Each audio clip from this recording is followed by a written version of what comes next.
இன்றைய இதமான காலை தென்றலில் அனைத்து அன்பு உள்ளங்களுக்கும் என் இனிய காலை வணக்கம். இன்று ஒரு குறள். அதிகாரம் 18, வெஃகாமை. குறள் எண் 172.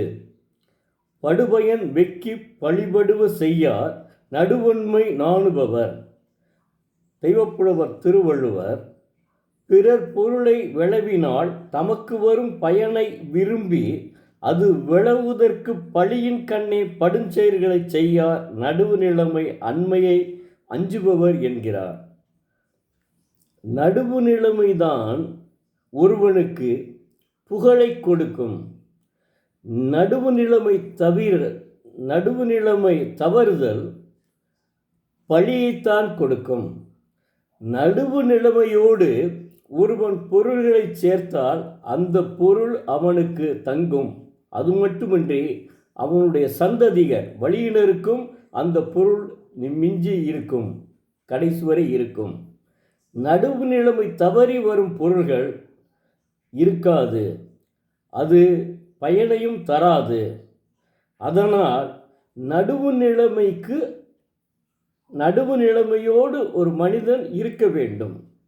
நடுவு நிலைமை தவறுதல் நல்லது அல்ல. எனவே நடுவு நிலைமை தவறுவதற்கு அஞ்ச வேண்டும். அதனால் விளையும் செயல்களுக்கும் நாண வேண்டும். பிறருடைய பொருளை கவர்வது தனக்கு பயனை தருவது போல் இருந்தாலும் அதனை விரும்பக்கூடாது. நடுவு நிலைமை அல்லாமைக்கு அஞ்சும் நெஞ்சுடையவர் பிறர் பொருளை கவர விரும்பி பழிப்பதற்குரிய செயல்களை செய்ய மாட்டார். நடுவு நிலைமை தவறக்கூடாது. நிச்சயமாக நடுவுநிலைமை தவறினால் அது பழிச்செயல்களை தூண்டும். அதனைத்தான் தெய்வப்புலவர் திருவள்ளுவர் அருமையாக எடுத்து சொல்லியுள்ளார். அதனால் நாமும் தெய்வப்புலவர் திருவள்ளுவர் வழியிலே நடுவு நிலைமையோடு வாழ்வோம். கடைசி வரை நாம் நடுவு நிலைமையோடு வாழ்வோம். அதுதான் நமக்கும் நல்லது, நம்முடைய சந்ததியினருக்கும் நல்லது. தெய்வப்புலவரினுடைய குறள்களை அப்படியே ஏற்றுக்கொள்ளுங்கள். அதுதான் நமக்கும் நல்லது, எல்லாருக்கும் நல்லது. மாணவ செல்வங்களே, நான் உங்களை மன்றாடி கேட்டுக்கொள்கிறேன். நீங்கள் தினமும் ஒரு குறள் படியுங்கள். நிச்சயமாக வாழ்க்கையில் நீங்கள் முன்னேறுவீர்கள். அதாவது மற்ற மாணவர்களுக்கும் நமக்கும் உள்ள வேறுபாடு என்ன என்பதை அப்போதுதான் சிந்தித்து பார்ப்பீர்கள். நீங்கள் ஒரு மாவட்ட ஆட்சியாளராகவோ அல்லது ஒரு மிகப்பெரிய மருத்துவராகவோ ஆகிவிட்டால் அப்போ தான் நீங்கள் நினைப்பீங்க, நாம் இதற்கு காரணமே அந்த திருக்குறள் தான் என்பதை நீங்கள் இப்போதிருந்தே வேற எதையுமே படிக்க வேண்டிய நீதிநூல்கள்.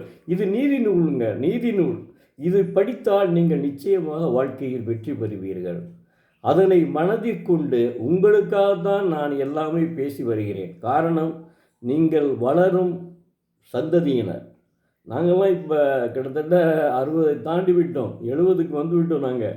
அதனால் என்னென்னா, எங்களை போன்றவர்களுக்கு நான் இதை சொல்லவும் இல்லை. ஏன்னா அவன் என்னென்ன அனுபவிச்சிருக்கணும் அவ்வளோ அனுபவிச்சிருப்பான்னு வைங்களேன்.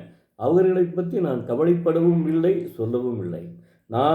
நான் இந்த திருக்குறளை பேசி வருகிறேன் என்றால் உண்மையிலேயே மாணவ செல்வங்களுக்குத்தான். மாணவ செல்வங்கள் நன்றாக இருக்க வேண்டும், தங்களுடைய வாழ்க்கை நன்றாக அமைய வேண்டும். ஏன்னா இன்னைக்கு உலகம் போகிற போக்கு அவ்வளவு ஒரு பழைய மாதிரி இல்லை. அதனால் 50 ஆண்டுகளுக்கு முன்பு இந்த மாதிரி சில மோசமான நிகழ்வுகள் கிடையாது. அதனால்தான் நீங்கள் இப்போதிருந்தே நீங்கள் திருக்குறளை படித்து விட்டால் நீங்கள் மேன்மை அடைவீர்கள். அதாவது சங்கு சுட்டாலும் வெண்மை மாறாது.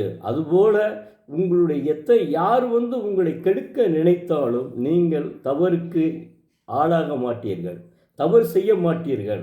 அதனால் என்ன செய்யுங்கன்னா, நீங்கள் திருக்குறளை தினமும் ஒரு குறள் படியுங்கள்.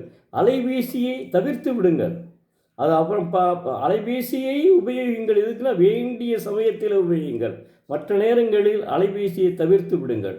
தவிர்த்து விட்டு நீங்கள் இந்த திருக்குறளை தினமும் ஒரு குறள் மட்டும் படியுங்கள். உங்கள் வாழ்க்கை வளமாக இருக்கும்.